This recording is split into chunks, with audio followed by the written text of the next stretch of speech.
A gente queria muito agradecer o espaço, a parceria para nós é uma super felicidade, esse reencontro, que nem, né, tu falou no início, né? Vem uma história de 2 anos atrás, né? Coisa pouca. Não, mas há um tempinho aí que eu e a Raque, a gente nem sonhava, né, ter a Cora naquela época, e acho que a Lu plantou muita coisa assim nessa nossa trajetória de design estratégico, de comunicação de moda. Então é uma celebração para a gente estar aqui compartilhando um pouco sobre esse assunto nesse momento tão relevante, tão legal, que é de um momento de lançamento de uma estreia nossa também no campo de educação, mesmo que ensino livre, aprendizagem livre, né? Mas com muito impacto e muita enfim, muita vontade de fazer algo com relação a esses dados todos que a Lu já começou a aquecer para nós. A gente tem, né, aqui uma tela para compartilhar. Eu vou ver se eu consigo, se alguém tem que me transformar. Ah, não, acho que eu posso. Não preciso ser anfitriã. E acho que é legal reforçar também isso que a Lu trouxe de... Né, a gente até trouxe a tela para compartilhar, porque é legal olhar para os dados ao mesmo tempo que a gente ouve sobre eles e fala, mas essa proposta de vocês também irem interagindo com a gente no durante, né? Amazona meu computador, mas vamos chegar na apresentação. O desktop. O desktop tá um pouco caótico, mas eu achei. Cheguei lá. Aí. Chegamos no Meet. A gente traz esse paninho de fundo aqui nessa tela de fundo, mas quer muito ouvir vocês também trocar. Até porque é assim que a gente acredita que, assim como a Lu, né, e como todo o trabalho que eles já fazem aqui, a gente acredita que essa troca tem que acontecer. O conhecimento tem que ser transversal e compartilhado, horizontal. Mas vamos lá, deixa eu falar minha boca. Vai lá, Hack. Tá, todos me veem e me escutam depois de tantas questões técnicas? Sim, sim. Parece tudo certo? Tá. Bom, gente, nós fizemos uma pequena apresentação para conseguir compartilhar com vocês alguns temas que andam muito no nosso trabalho e que andam também no conteúdo desse curso que a gente lançou e do qual a gente vai falar um pouquinho também a seguir, que é a Liga. Então, é um compilado de alguns aprendizados, de algumas visões que a gente tem do mercado da moda com esse foco especial no Brasil e nas mulheres, mas é principalmente esse convite a gente conseguir pensar juntos sobre como nós viemos parar, onde nós estamos e o que nós podemos fazer para essa transformação acontecer rápido, porque é um quadro de certa emergência, né, como tudo. E aí a gente começa falando um pouquinho sobre a Cora, porque falar da Cora também é uma maneira da gente falar sobre esse cenário que a gente quer transformar. E aí vou passar a palavra para a Lau, que vai contar um pouquinho sobre o que a gente faz e como é um jogral, gente. É um jogral, é tudo compartilhado. Tudo combinado, tudo compartilhado, nada combinado. Exato. A gente, então, somos a Cora. Somos aqui hoje eu, Raquel, e temos a Pan também aqui participando, que também é Cora. A gente está um pouco mais de 2 anos nessa trilha do design estratégico para sustentabilidade na moda. É uma consultoria estratégica, então a gente trabalha com negócios de moda, negócios que vêm a ser negócios, então ideias que podem ser negócios estabelecidos que já trabalham por sustentabilidade, a gente facilita as jornadas, ou negócios que trabalham de uma forma mais tradicional, convencional da moda que a gente conhece, que queiram operar transições, a gente facilita isso a partir desse conhecimento múltiplo, essa abordagem sistêmica que é o design estratégico, e olhando para impacto socioambiental, né, dos negócios. Então, todos os pilares da sustentabilidade são abordados, e o nosso objetivo é pouco pretensioso, mas é virar o sistema, virar toda a indústria de uma forma sistêmica. Então, que a gente deixe de operar no sistema tradicional e passe a operar nesse novo sistema, que a gente não entende a moda sustentável como um nicho, a gente entende como um novo modelo de operar, de viver, de uma perspectiva de vida, né? Quando a gente vai para o conceito de sustentabilidade. Mas esse é o nosso objetivo como negócio. E aí, a gente também, né, vem com esse recorte específico de gênero, que a gente vai falar, vai pautar toda essa nossa conversa aqui. Foi algo natural para a gente, né, Raque? Uma vez que, como a Lu bem já trouxe, a gente volta nesse dado aqui, né, somos 75% dessa indústria e não nos vemos, essa proporção não vemos refletida nos cargos de liderança. Então, naturalmente, a gente começou a trabalhar com mulheres e intencionalmente querendo promover as mulheres para serem protagonistas dessa transformação. Isso. E aí, quando a gente fala em novos negócios, é até mais simples, talvez, a gente estabelecer quais são esses critérios ou para onde a gente está olhando, né? O que é essa circularidade, essa economia que cuida das pessoas, esse modelo de trabalho que é muito mais transparente, né? Sobre tantas questões que até então nunca tinham aparecido. Mas quando a gente fala sobre transição desses modelos que já existem para esses novos modelos, é que a gente vê que está a questão mais complexa, né? E aí é muito sobre complexidade o nosso trabalho e muito por isso que a gente se pauta pelos Objetivos de Desenvolvimento Sustentável. A gente sabe das limitações desse formato, sabe que o desenvolvimento sustentável hoje em dia é um tema que, inclusive, já está sendo revisto, né? Como a gente já tem que falar em regeneração mais do que sustentabilidade, a gente já avançou, mas, ao mesmo tempo, a gente entende e respeita que existe uma agenda, essa agenda que olha para um futuro bem próximo, que é 2030, e que estabeleceu, a ONU, né, nesse caso, estabeleceu esses objetivos que vão nos ajudar a construir outras formas de viver em sociedade. Então, a Cora é uma consultoria que tem esse olhar para os ODS e que elegeu o ODS 5, que é o da equidade de gênero, como um dos nossos prioritários.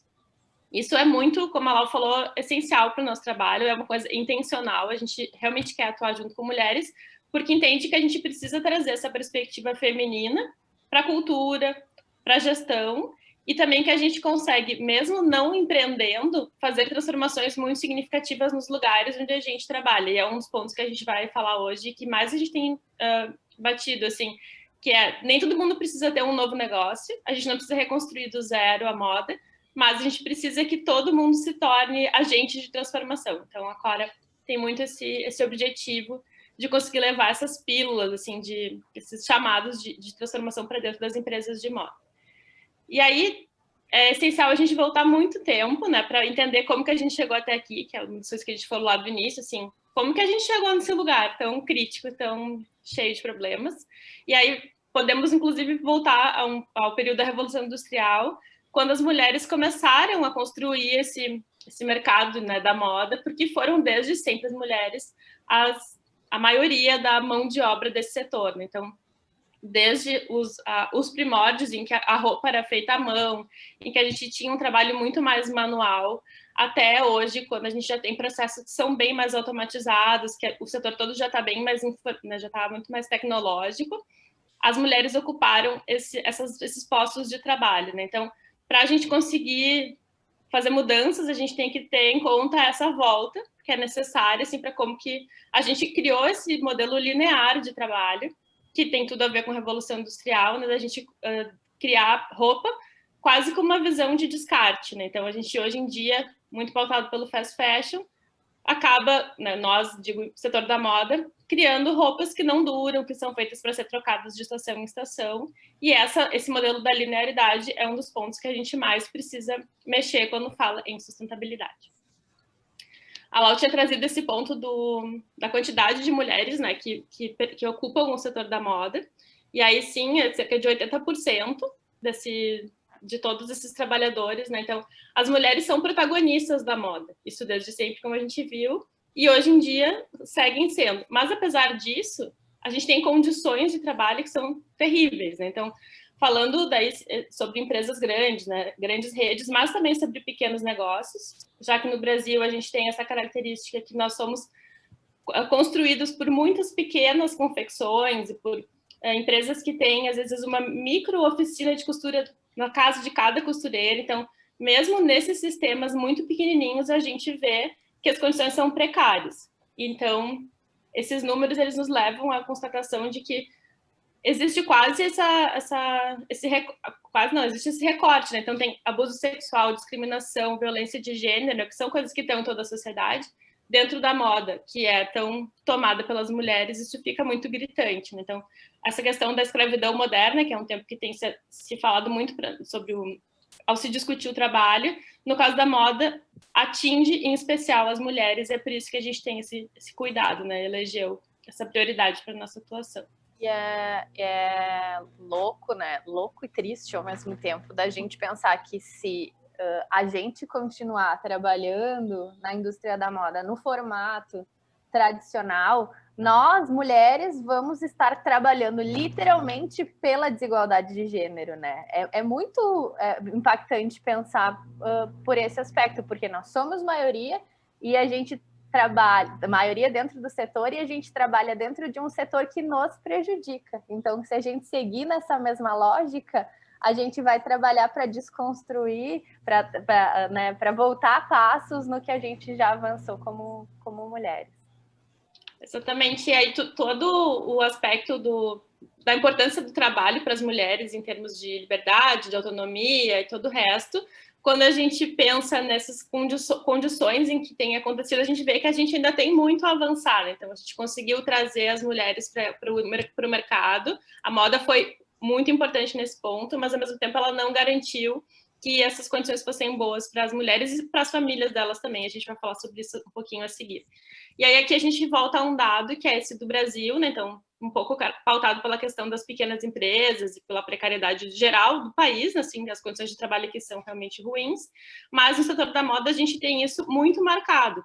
E aí entra em cena o próprio documentário que a gente fala bastante, né, que eu tô me guardando para quando o carnaval chegar, que mostra a confecção em Toritama, né, que é uma região do Brasil onde tem muitas dessas pequenas oficinas, as pessoas trabalham dentro das suas casas e trabalham com uma sensação de que elas são empreendedoras, que elas estão garantindo sua autonomia, sua liberdade, tudo mais, quando na prática elas estão condicionadas a um tipo de trabalho que faz com que elas fiquem diariamente fazendo a mesma coisa, movimentos repetitivos, né?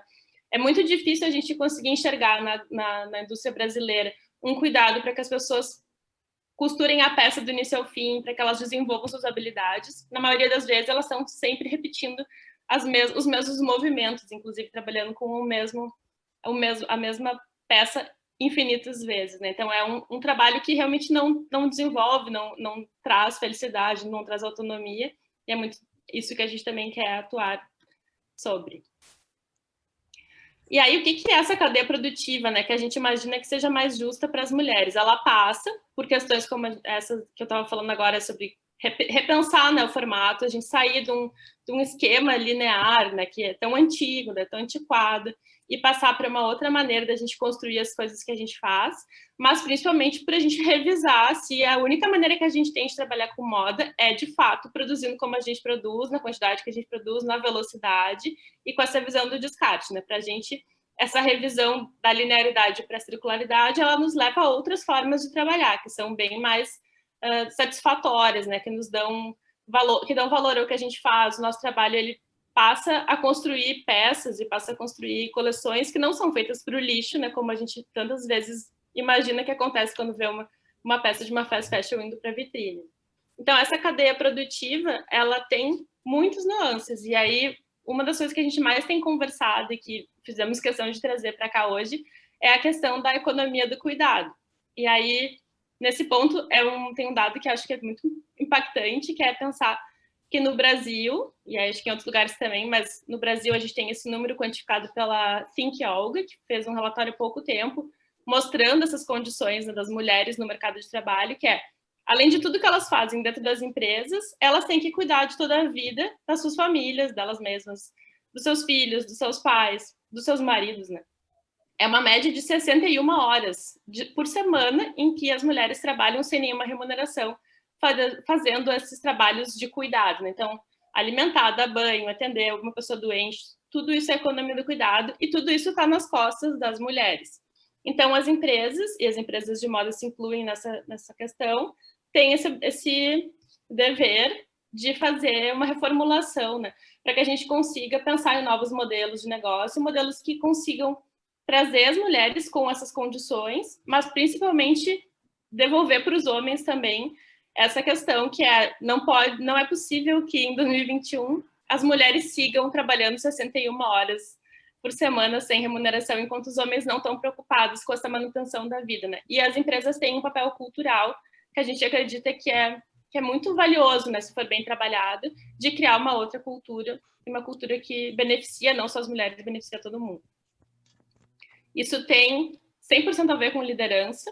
Então, a Lu estava falando ali do início, né, sobre um pouco dessa questão da liderança feminina, como por muito tempo foi invisível, né? Não tinha mulheres na liderança, como agora as mulheres que estão assumindo esses cargos estão fazendo mudanças bem significativas, especialmente na cultura das empresas, na forma de gerir, mas principalmente pensar que a gente pode ocupar qualquer cargo dentro de uma empresa de moda, tendo essa visão do que a gente pode transformar, né? E é uma coisa que a gente também acredita muito, que é sempre usar o nosso papel, sempre pensar no nosso trabalho como um lugar de transformação. Liderança tem muito a ver com isso, tem a ver com a gente ganhar melhor, ter mais condições financeiras, mas também tem a ver com usar esses espaços para fazer as transformações que a gente acha que são necessárias.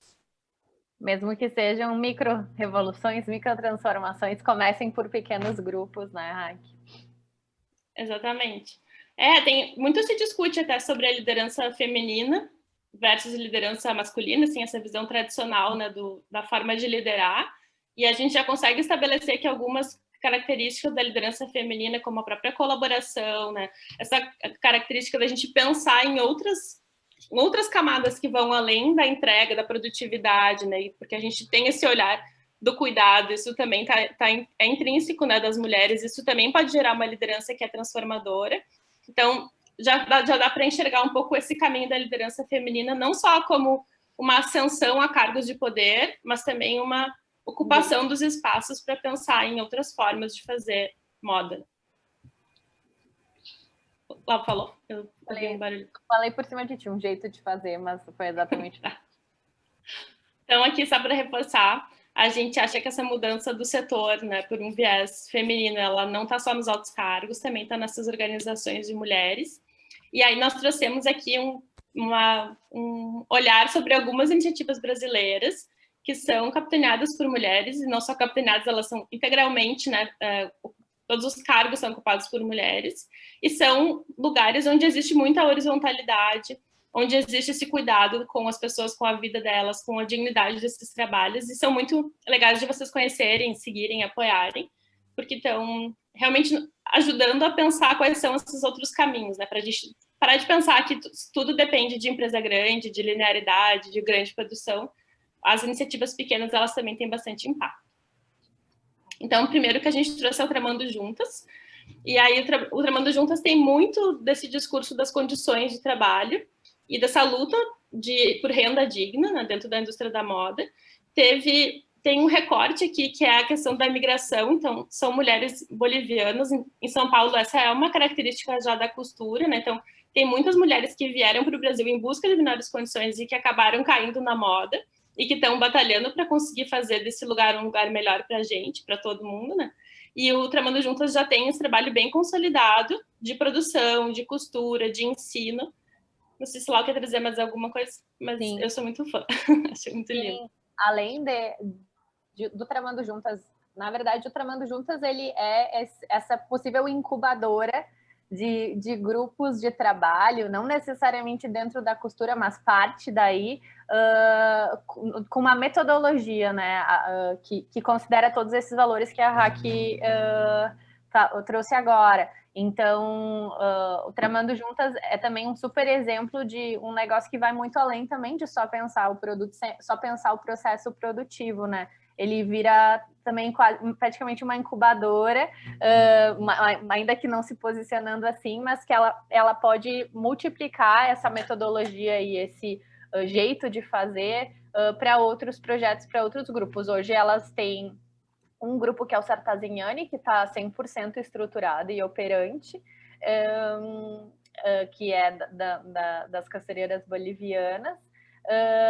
mas já confirmada essa metodologia e processo para multiplicar esse formato de atuação. Isso é muito legal também. Pensar para além do produto quando a gente está falando de impacto e sustentabilidade na moda, pelo recorte das mulheres também.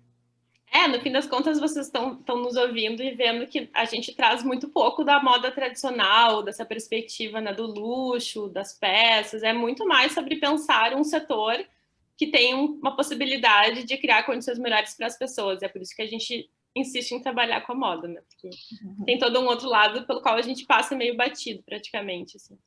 E aí aqui tem mais um ótimo exemplo, que aí é daqui do sul de Porto Alegre, se chama COS.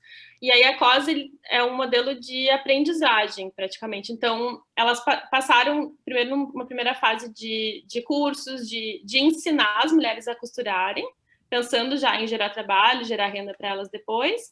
E depois elas passaram também para um segundo momento, que foi que os próprios clientes da COS servissem como impulsionador para essas mulheres aprenderem mais, se capacitarem a fazerem trabalhos até mais complexos dentro da moda e conseguir criar essa rede que é capaz de assumir produções maiores, né? Então, elas entram, às vezes, sabendo quase nada de costura ou nada, e elas vão crescendo nesse aprendizado bem colaborativo, que tem muita troca, que foi um pouco prejudicado, óbvio, em função da pandemia, né? Era muito baseado no encontro, em estarem juntas, mas que seguiu firme e que continua atendendo produções de diversos tamanhos, com base nessa ideia de que elas estão aprendendo a fazer algo que depois vai trazer autonomia, vai trazer renda também.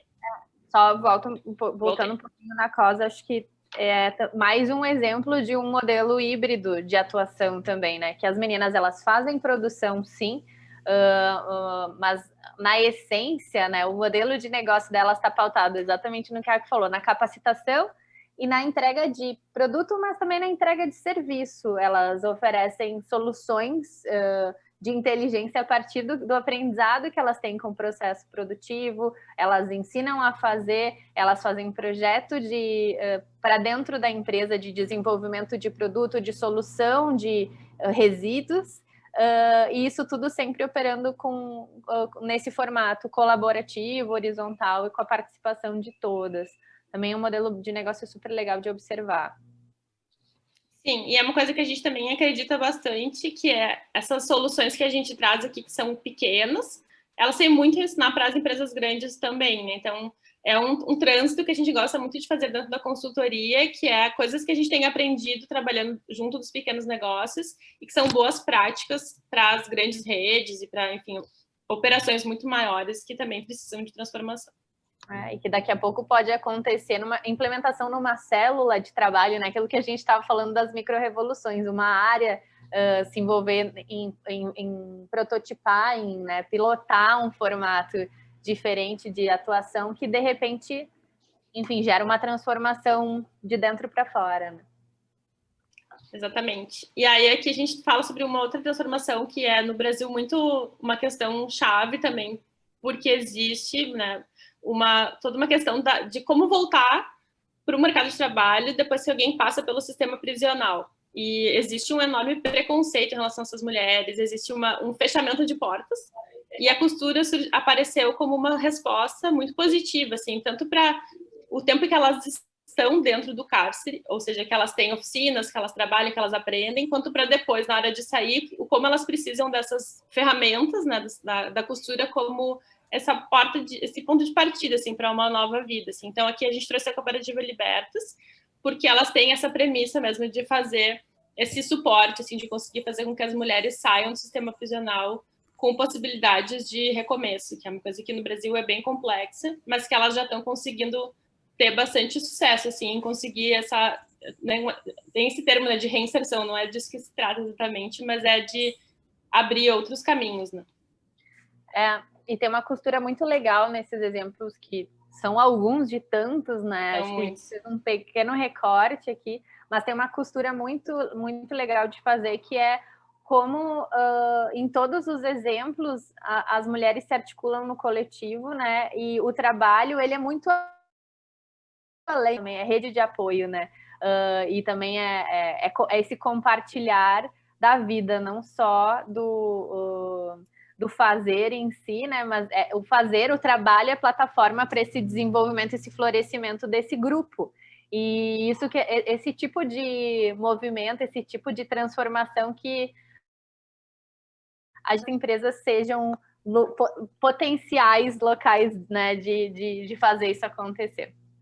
E é um super aprendizado que vem, inclusive, da manualidade, né? Porque quando a gente pensa em grupos de costura e a gente pensa sobre o processo mesmo de fazer algo com as mãos, a gente sabe, quem já participou de qualquer atividade desse tipo, sabe que a conversa é parte intrínseca do trabalho, assim. Então, esse ambiente ele é muito propício mesmo para essa construção de relações, de suporte. Então, nisso também a moda tem esse poder, assim. Então, quando a gente olha para a moda, para essa perspectiva da artesania, né, do trabalho manual, a gente vê como isso também é uma ferramenta legal que a gente não deve abrir mão só porque tudo se industrializou, tudo ficou tecnológico. Quando a gente volta para elas, a gente tem boas respostas também. E aí, para fechar essa leva de bons exemplos de mulheres, a gente traz a Justa Trama. A Justa Trama é uma iniciativa que, na verdade, ocupa várias regiões do Brasil, porque une várias cooperativas, né, que estão ligadas tanto à produção do algodão, em termos de agricultura, plantio, e que depois passa pela fiação, né, que gera o tecido, e que chega aqui na Justa Trama para virar produto de moda. E aí é muito lindo, assim, de fato, enxergar esse mapa, que é muito amplo, e que tem gerado muito trabalho, e que tem gerado muitas perspectivas para muitas pessoas, e que também tem aberto muito diálogo com marcas de moda que querem essa visão da sustentabilidade, né? E que não sabem, às vezes, como fazer, ou que nunca tocaram nessa matéria-prima, que não tem veneno, que não passou por um processo produtivo tão industrializado, né? Então, tem um caráter educativo.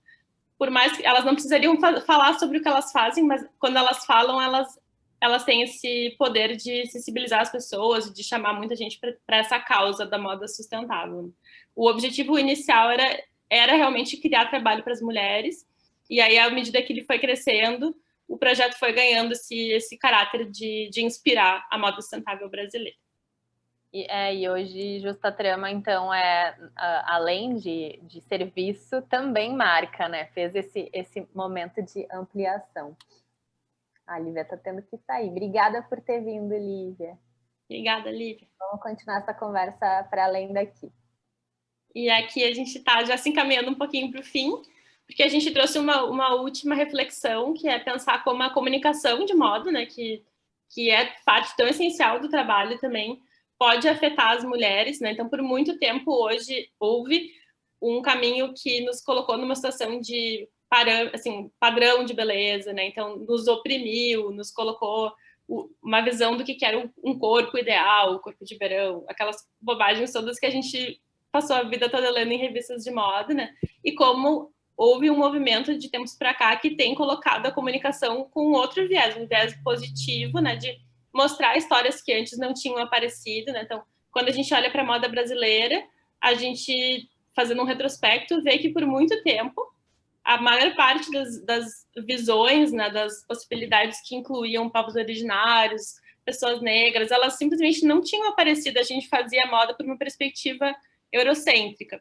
E aí, de uns tempos para cá, com todos esses questionamentos que estão vindo da sociedade, mas que a própria moda também está colocando em pauta, né, a gente tem enxergado a comunicação de moda indo para outros lugares. E aí aqui a gente trouxe um exemplo também, já que a gente está querendo muito mostrar o que está sendo feito na prática, que é o Rilab Criativo. Acho que ela pode falar um pouquinho também, né, sobre o Rilab, porque ela atua mais de perto com eles, mas tem muito essa perspectiva de conseguir trazer um diálogo sobre o design pluriversal.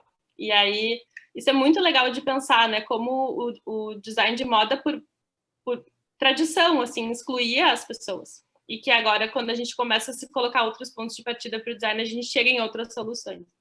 Total, exclui corpos, exclui indivíduos, né? Então, no Relab, elas trabalham também a partir do design como ferramenta, né? Para facilitar essa mudança de cultura, de pensamento. Então, projetos com empresas, cursos também, e, enfim, articulação de corpos plurais, de mulheres plurais e profissionais plurais para atuarem numa moda que quando ela olha para a sustentabilidade, ela também olhe para traga essa visão plural, pluricultural. Pluriversal. Pluricultural, pluriversal. Tem um outro ponto que elas costumam trazer nas conversas que eu acho super legal, né, como pessoas que trabalham com moda, que é não adianta ter uma visão única para o produto. Então, a gente, sim, tem que fazer toda essa construção, né, para pensar em roupas que sirvam diferentes pessoas e necessidades, mas a gente deve pensar a moda como um todo. Então, tem que pensar como que esse produto é comprado, como que esse produto pode ser experimentado numa loja. Essa loja, ela tem acessibilidade? Como que a gente consegue sair desse lugar de simplesmente entregar o produto e meu trabalho acaba aqui, e trazer uma conversa que é um pouco mais extensa sobre como que a gente se relaciona com essas pessoas. E aí encerramos os bons exemplos e boas práticas, trazendo um convite também, né, que é falar um pouquinho sobre a Liga. A Liga é uma jornada feminina, que é para mulheres esse curso, que é focado na sustentabilidade na moda. Então, aqui a gente fez uma virada, e a Lá vai falar um pouquinho mais aprofundadamente sobre a Liga, que foi até aqui como consultoria, a gente falou bastante em novos negócios e em transição desses negócios, mas muito olhando, às vezes, para projetos, né, e para ações especiais dentro de um cliente. E aí a Liga é essa intenção que a gente tem agora de criar esses agentes de transformação que vão levar a sustentabilidade para onde elas trabalham. Isso. A gente, enfim, vinha, né, dentro da Cora nessa conexão com negócios, com projetos, com lideranças e mulheres que estão empreendendo dentro da moda ou que já empresas estabelecidas, e entendeu também que para que a gente possa ser facilitadoras, então, dessa mudança sistêmica que a gente falou lá no início, a gente precisava falar com todas essas mulheres que estão atuando na moda, né? E aí a gente começa a olhar para intraempreendedorismo e para quem são essas mulheres que estão dentro dos negócios, que possivelmente já estão vivendo suas transformações na esfera individual, sua mudança de hábito, porque, né, todas estamos, e que não estão conseguindo trazer isso para o seu fazer, para o seu trabalho. E aí a nossa provocação com a Liga é essa, assim, é criar essa liga de mulheres que se articulem nesse momento de se virarem essas agentes de transformação. A gente acabou conversando com profissionais ativas do mercado, porque a gente tinha essa pergunta, né, gurias?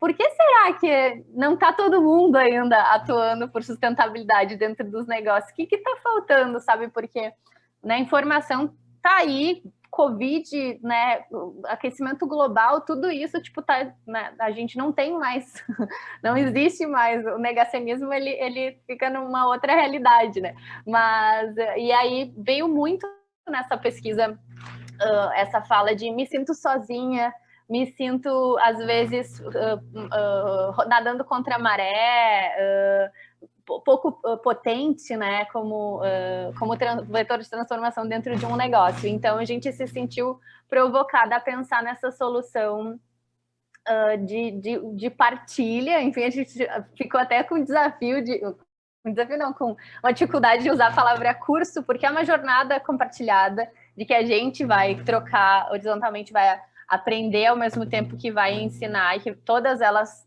com suas jornadas têm a somar nessa construção.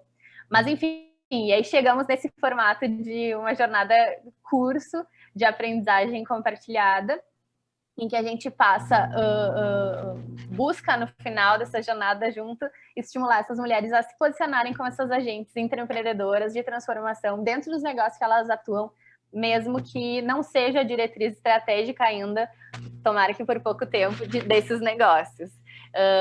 Elas são profissionais, então, atuantes no mercado brasileiro, e vão passar com a gente por uma jornada de 3 semanas, e no final dessas 3 semanas a gente tem uma mentoria coletiva, que a gente vai olhar para, enfim, módulos. Depois a gente pode, né, vamos passar o link, quem quiser olhar com mais detalhes, mas módulos específicos de abertura de conhecimento sobre o setor onde elas atuam e quais são essas possibilidades de fazer diferente desse novo sistema.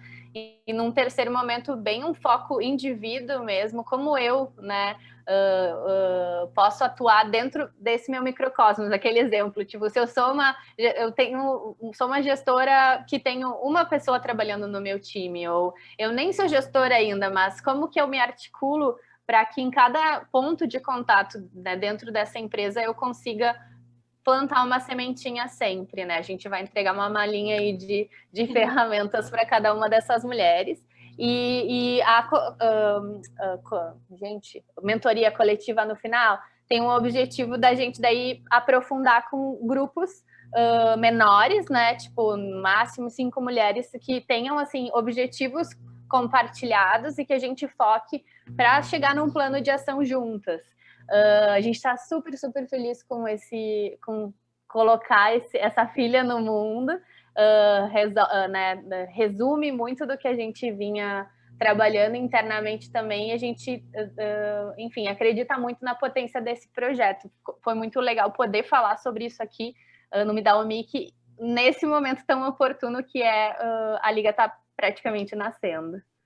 E aí, acho que para fechar, eu penso que isso que a gente trouxe hoje é um pouco... Vai fechar essa nossa fala, porque a gente segue com o microfone aberto. A gente é um pouco trazer essa questão que para nós é muito essencial, que é, existe a informação, ela está disponível. A gente precisa primeiro entrar em contato com ela e enxergar todas essas necessidades de mudança que a gente tem no dia a dia, do nosso trabalho, do que a gente compra, da forma como a gente faz o que a gente faz, né? Isso é muito grande, às vezes dá um pouco de medo.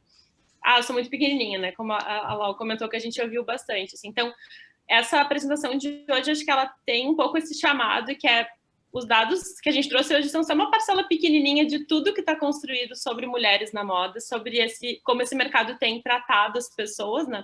E como que a gente tem, ao mesmo tempo, uma potência gigantesca de mudança, considerando o espaço que a gente ocupa, né? De postos de trabalho, de alcance, de comunicação, né? De mídia, de educação mesmo. Então, fica esse convite para quem quiser seguir o papo com a gente.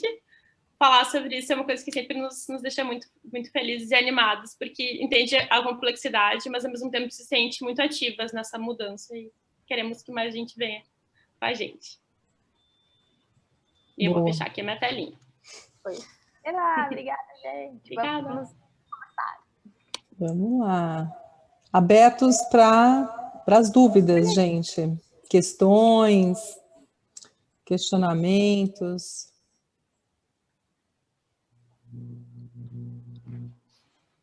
Que amor, que tem um monte de... Tem palminhas. Muito legal. E nomezinhos e carinhas conhecidas, fiquei super feliz de estar aqui nesse Zoom, nessa liga aqui também. Mundo conectado, né? Tá.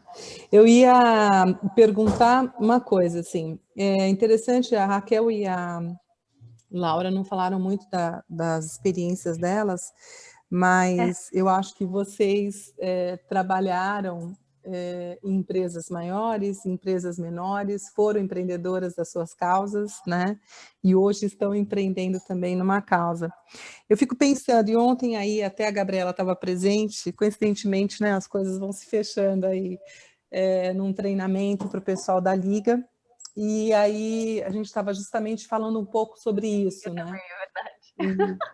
Então, eu acredito muito numa questão da mudança de comportamento, que eu acho que vocês falaram um pouco, né? Para que as coisas mudassem, porque, infelizmente, ainda em todas as pesquisas que a gente vê, e a gente teve aqui no Me Dá o Mic, aliás, vou fazer um parênteses, todos esses Me Dá o Mics ficam disponíveis depois, tá? No canal do IBModa, então é bem legal, porque a gente já teve várias pessoas, vários assuntos, vários movimentos, então a gente deixa isso aberto, né? E aí, uma das pessoas que participou aqui é a Marina Caduoca, que foi gerente de marketing da Leves, depois hoje ela está no marketing da Tommy. E ela apresentou, inclusive, não só ela, mas outras coisas que ainda a sustentabilidade não aparece no ranking das coisas que são mais consideradas na hora da compra, né? E a gente vê que, quer queira, quer não, o nosso sistema ainda tem muito presente o sistema do fast fashion. E a gente começa a perceber que a Renner, C&A, a própria H&M internacionalmente, tem feito um trabalho assim. Então, assim, para vocês que vêm com essa experiência, eu vejo que é muito diferente, por exemplo, quando você começa, e a gente tem uma geração incrível, né, começando seus negócios de forma sustentável, né? A gente mora um pouco em Portugal, um pouco aqui, então em Portugal, já nos 2 últimos anos, todos os eventos que eles fizeram, já entrou para a pauta a parte de sustentabilidade. É claro que eles não são focados assim, eles são focados muito na produção, e tem uma diferença muito grande. Portugal, 99% do que se produz é exportado, e se eles estão fazendo isso com essa estratégia de exportação é porque já tem esse requisito de sustentabilidade para poder continuar com esses números de exportação, e a gente não. O nosso mercado ainda é muito interno, né? 99% ou mais da nossa produção é destinada para o mercado interno.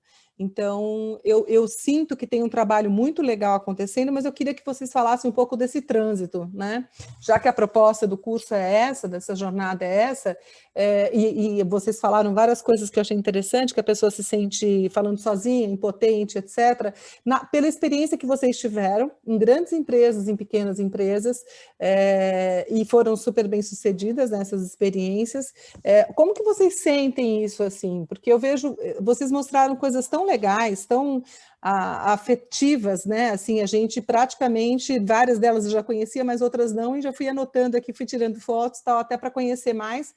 E queria saber, assim, né? São coisas pequenas. Eu sei que esse movimento é pequeno, mas a gente também tem economicamente um movimento grande. Como é que esse movimento pequeno consegue transformar um movimento economicamente grande, por exemplo? O que vocês têm sentido? Assim, eu sei que não tem futuro, né? Assim, não tem, né, futuro, não tem previsão específica, faça isso, faça aquilo, mas queria ouvir um pouco da fala de vocês sobre isso.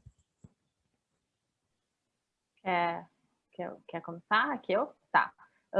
Não sei se fala um pouquinho antes dessa vivência, mas acho que, Lu, a gente traz exemplos de iniciativas que são menores, mas justamente com essa provocação de entender que isso pode acontecer dentro de um negócio mais robusto, com certeza, de uma empresa maior. Eu acho que cada célula de trabalho, né, cada departamento tem um potencial de ser um núcleo transformador dentro de um negócio, né? A gente vê aí, enfim, né, falando sobre níveis de consciência, de estágios de consciência das organizações. São organismos vivos, né? São feitos de pessoas. Então, a gente entende que o formato desse, né, que tu falou, do cuidado, do afetivo, do horizontal, do compartilhado, ele é muito mais do que um modelo de negócios, mas um jeito de fazer as coisas dentro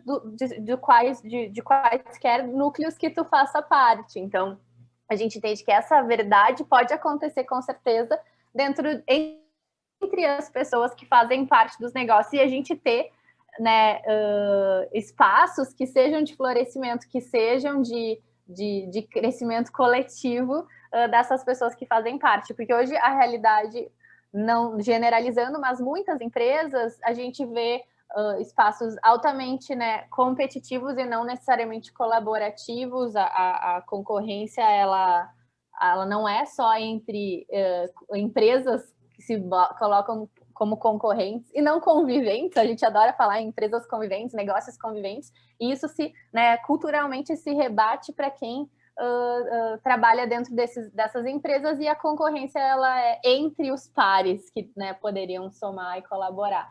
A gente já gosta de falar dessa colaboração entre as iniciativas conviventes, entre as empresas que convivem, mas antes disso, também olhar enfim, esse espelhamento para dentro, né? De dentro para fora acontecer essa transformação. Isso que a gente pirou muito com a Liga, né? Com a Cora, a gente começa uma transformação que vem do negócio para dentro, e com a Liga a gente entende que é uma transformação das pessoas que fazem parte dos negócios, para que o negócio, enfim, daí leve para o mundo esse jeito de fazer. Não sei se eu viajei muito, mas eu acredito nisso. e acho que não pode ser, com certeza, assim, mudar da água para o vinho, né, Lu? A gente vai ter estágios de transformação, porque são mudanças complexas, são transformações complexas, mas é importante a gente entender que cada pessoa que faz parte de um negócio, ela tem esse potencial de ser esse vetor de transformação, ser essa célula de transformação. Não sei, Raque, se... Vou pegar o mic. Pega o mic. Eu vou pegar o mic, porque eu acho que tem muito dessa nossa experiência com empresas grandes que nos ajuda a ter essa certa resiliência, que eu concordo, né, ouvindo a Lu falar, assim, eu vejo que a gente trouxe uma abordagem muito positiva, afetiva, né, dos pequenos negócios, mas, ao mesmo tempo, a gente convive e já passou por empresas grandes onde esses debates, eles simplesmente não existiam, né? Então, eu acho que, primeiro, eu queria trazer um pouco da experiência de quem trabalhou em comunicação e viu muito rápido essa transição acontecer. Assim. Então, quando eu saí de uma grande editora, de títulos que são super importantes no Brasil, não tinha espaço para falar sobre representatividade, os padrões de beleza eram específicos, né, de uma mulher branca, magra, com um aspecto europeu, e de poucos anos para cá, houve uma mudança visível, assim, tanto das editorias, das capas, das pessoas que estão assumindo postos de liderança dentro dessa editora. Então, isso para dar um exemplo, assim, como às vezes isso pode acontecer, e eu acredito que isso está acontecendo na moda também, e essa mudança para sustentabilidade passa por isso, né, que começa a existir uma necessidade das pessoas que estão ali, que é como a gente fala, as empreendedoras, mas vem uma demanda de fora muito grande, né, por querer no caso da comunicação, querer se enxergar nessas revistas, ou por que eu não posso me enxergar numa página da Glamour, por que a Vogue jamais conversa comigo, né? Essas demandas da sociedade, elas vão influenciando as decisões editoriais e da diretoria dessas empresas, né, isso falando em comunicação. E aí, acho que na moda, na indústria também, a gente viveu situações parecidas, né? Há pouco tempo, a sustentabilidade era aquela pessoinha que ficava falando sozinha, praticamente, dentro do seu departamento e tentando convencer, num trabalho de formiguinha, as pessoas. E agora, um pouco rápido também, a gente viu que a chave vem mudando, que as lideranças das empresas, elas já estão reunidas, falando em colaboração, estão pensando em soluções, porque essa demanda está vindo de fora, uma cobrança por, inclusive, governança, por a gente conseguir criar outros parâmetros de empresa, por falar em outros indicadores, simplesmente ser uma empresa que lucra e tem produtividade, daqui a pouco não vai ser suficiente para manter uma empresa saudável financeiramente, né? Então, acho que a gente viveu pessoalmente isso nas nossas mudanças de carreira, mas tem vivido muito dentro dos espaços que a gente tem transitado, que é parece que essa chaminha está ficando cada vez mais intensa, né? Acho que das grandes também, assim. É total isso, e a gente entende como uma transformação que é estratégica, né, Lu? Porque exatamente o que tu falou, os novos profissionais, eles não vão, né, eles não estão mais dispostos a se submeter a condições que talvez a gente tenha se submetido num passado um pouco mais distante, uma vez atuando dentro da indústria da moda. Então, para que os negócios, né, tentem, daí no tempo, né, como organismos sigam vivos, é extremamente estratégico, inclusive, essa transformação e esse espaço para que de dentro para fora aconteçam coisas. E eu não posso concordar mais com o que a Raque disse sobre... bem, perdi o fio da meada, perdi o mic, não, tô brincando. Eu achei que ia falar de ESG. Não, eu ia falar isso. Eu ia falar disso. Não ia falar disso, mas assim, hoje a gente está nesse momento que a pressão, ela vem dos dois lados, de dentro para fora e de fora para dentro, né? Se a gente entrar na pauta do ESG. Mas eu não posso concordar mais com a Raquel quando ela fala que hoje não é mais, né, sobre ter um departamento de sustentabilidade para aí. Todo mundo dentro do que atua, qual seja o meu papel, posso ser a designer, eu posso ser comunicadora, eu posso ser produtora de moda, eu posso ser a compradora, eu posso ser do administrativo, né? Eu tenho que ter isso também como a sustentabilidade, enfim, o impacto positivo do negócio como um vetor, como uma diretriz para o meu trabalho, porque sim, é super importante o setor de sustentabilidade também, né? Vamos lá, se cada pessoa é um vetor de transformação, um departamento de sustentabilidade é um motorzão, mas mas não se restringir a isso. E acho que é por aí que a gente vê esses outros modelos que estão, assim, nesses exemplos de pequenos negócios acontecendo dentro das grandes empresas também. Eu ia falar isso, né, do ESG aí, que é Environment, Social e Governance, né, e que até semana, acho que foi retrasada, que a XP fez um evento enorme, então é um movimento da economia, do investimento, né, por outro lado, várias empresas de moda abrindo IPO, comprando várias outras empresas, né, e mais do que isso, eu como foco em branding, por exemplo, eu acho que é o posicionamento de transição entre a minha marca conversa com o lifestyle do meu consumidor, para como a minha marca faz com que esse consumidor tenha uma vida melhor, ou que ele se torne uma pessoa melhor, né? Então, é um posicionamento diferente, quer dizer, a gente não tem mais espaço quase para a marca de moda, assim, se ela realmente não tiver esse acordo, né? Ou essa consciência, digamos assim, e aí sim, né, Laura, eu acho que não tem que ter departamento, eu acho que, porque quando você fala departamento, você fala numa caixa, e você deixa de enxergar, não é uma formação, mas passa a ser uma não formação, é uma informação, mas passa a ser um caráter de atender, né, esse mercado dessa forma, entregando uma marca que traga melhorias, que traga mudanças, né, na vida daquele consumidor ou daquele cliente, quando a gente fala no B2B. E todo esse movimento. Então, eu acho que eu vejo que rapidamente, isso vai ser muito transformador e rápido, né? Primeiro porque a gente já está tomando pontos, como vocês estão fazendo, trabalhos, né? Colaborativos, em rede. A gente tem a Amélia aí. Obrigada, Amélia, que bom te ver aqui. Que faz outro trabalho super forte também, assim, não só a mesma coisa, né? Não só dentro de uma das maiores e mais antigas empresas de moda, mas assim, olhando e trazendo essa pauta, né? Como também esses grandes grupos que estão de olho aí realmente nessas mudanças, e eu acho que a partir do momento que tudo isso se cruzar e se conectar, vai ser muito exponencial essa mudança, sem dúvida. E vejo que o momento é agora da gente realmente se resolver nesse assunto, né? Porque se você perder, por exemplo, eu acho que é uma próxima mudança muito rápida. Se você perder o timing, você com certeza vai acabar ficando fora do mercado. Essa é uma crença minha, pode ser até maluca, né? Porque a gente tem um mercado enorme, uma força muito grande dos grandes, das grandes, mas eu acredito muito rapidamente nesse looping, assim, nessa mudança. Também. Somos do time da Tecnia.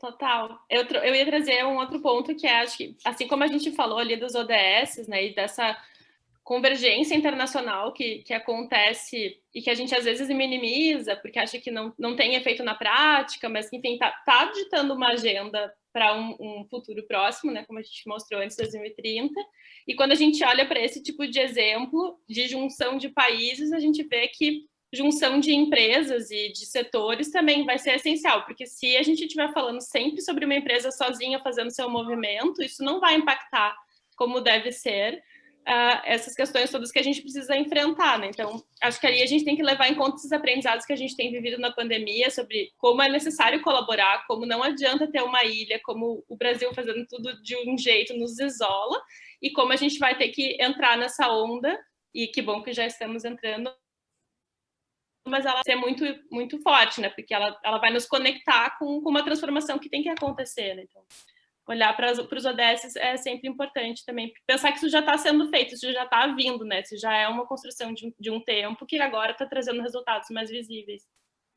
Muito legal. São muitas ligas. Muitas ligas. Alguém mais quer o mic? André, vai querer o mic? Queria tirar uma dúvida, tudo bem? Sou Charada.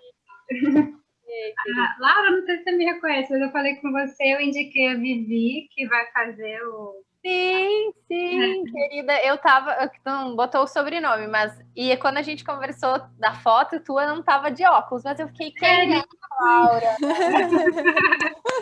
Mas sou eu. Obrigada. Imagina, até me apresentando bem brevemente, eu trabalho com design estratégico também, posicionamento de marca, mas para pequenininhos, né? Mas ainda não de uma forma nichada. E a Vivi foi a primeira cliente que apareceu do segmento da moda para mim. Ela é designer de estamparia e ela já chegou com esse briefing de trabalhar com sustentabilidade, né? E como eu trabalho muito com pesquisa no meu processo, eu mergulhei e me encantei, me apaixonei, até como consumidora mesmo, realmente me abriu um nível de consciência que eu não tinha. E aí, quando eu vi o curso, eu indiquei, porque eu acho que é muito importante para ela, até eu estou estudando até a possibilidade de fazer. Vai estar na próxima, já vi tudo. A minha dúvida mesmo é, como vocês deram ênfase, né, que é uma coisa bem para o intraempreendedorismo, para quem está em grandes marcas, entenderem a cadeia produtiva. Eu confesso que foi um interesse muito grande meu de entender, porque o meu background é todo de processos, eu fui consultora de processos a vida inteira, então meu olhar está sempre muito voltado para processos, cadeia produtiva e tudo mais. E eu tenho uma outra prospect também, que é bem essa realidade de quem está querendo iniciar uma coisinha, mas já com esse conceito de sustentabilidade. A minha dúvida é se faz sentido para esse pequenininho também, como a Vivi, que conhecer essa cadeia, ou se é realmente uma coisa bem para grandes marcas, enfim. Não, total. Obrigada por estar aqui de novo e por pegar o mic também com a gente.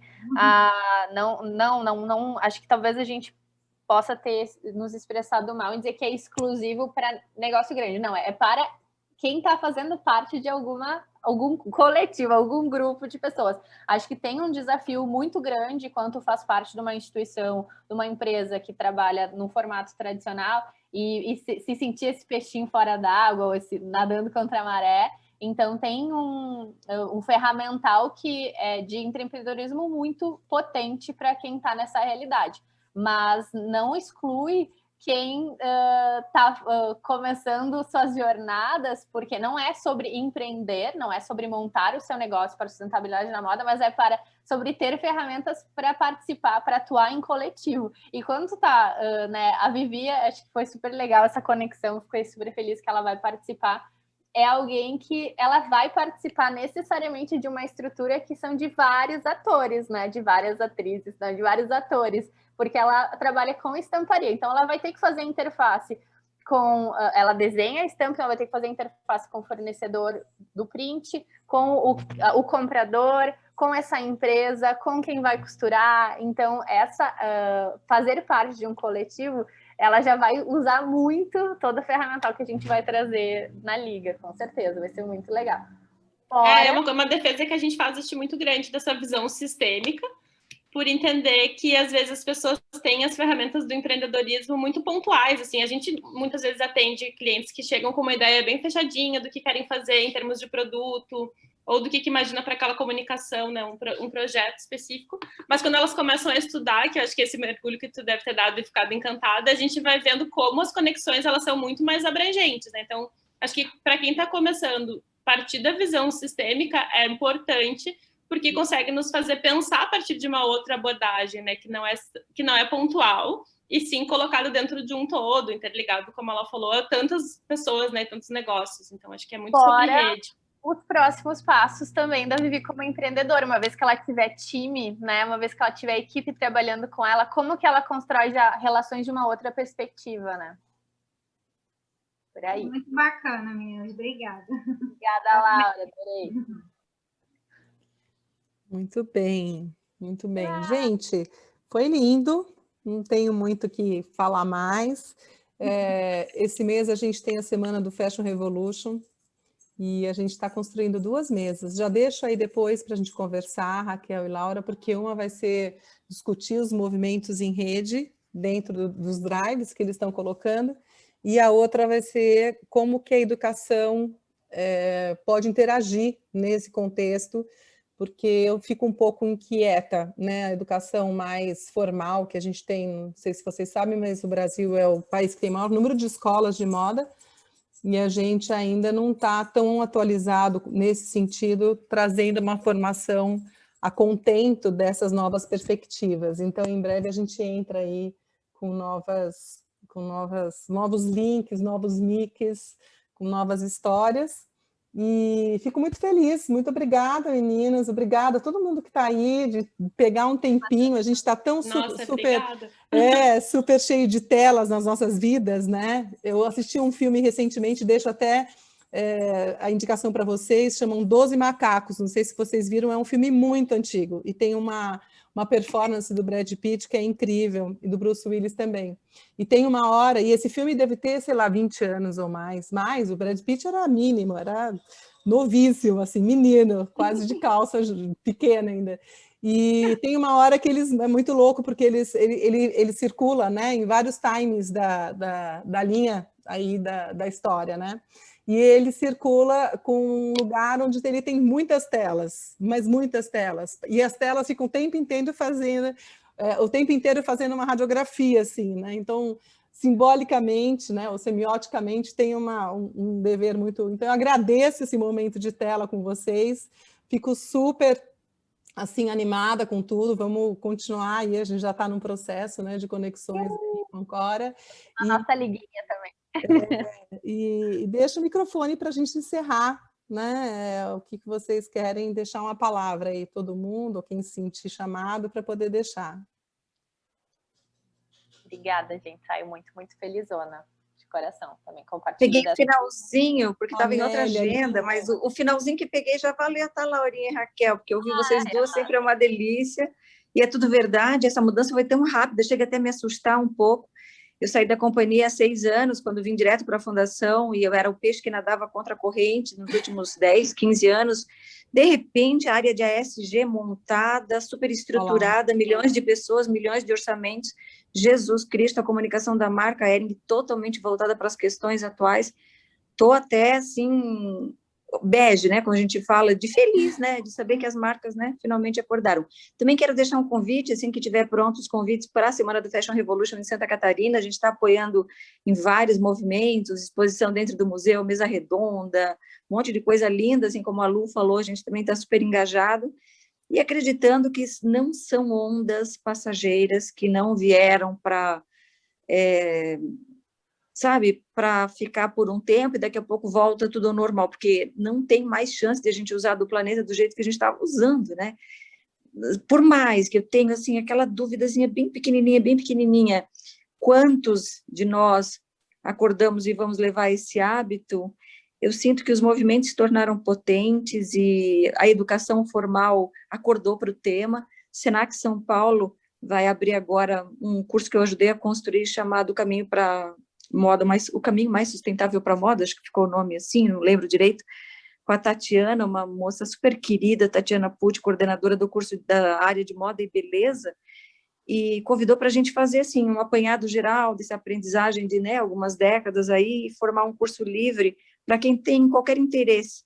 Então, logo também que sair aí o prospecto do curso, eu compartilho com vocês e dizer que estou sempre muito feliz de estar nesses fóruns, tá, Lu? Obrigada. Que legal, beijo. Eu que agradeço, Amélia, a gente aprende muito.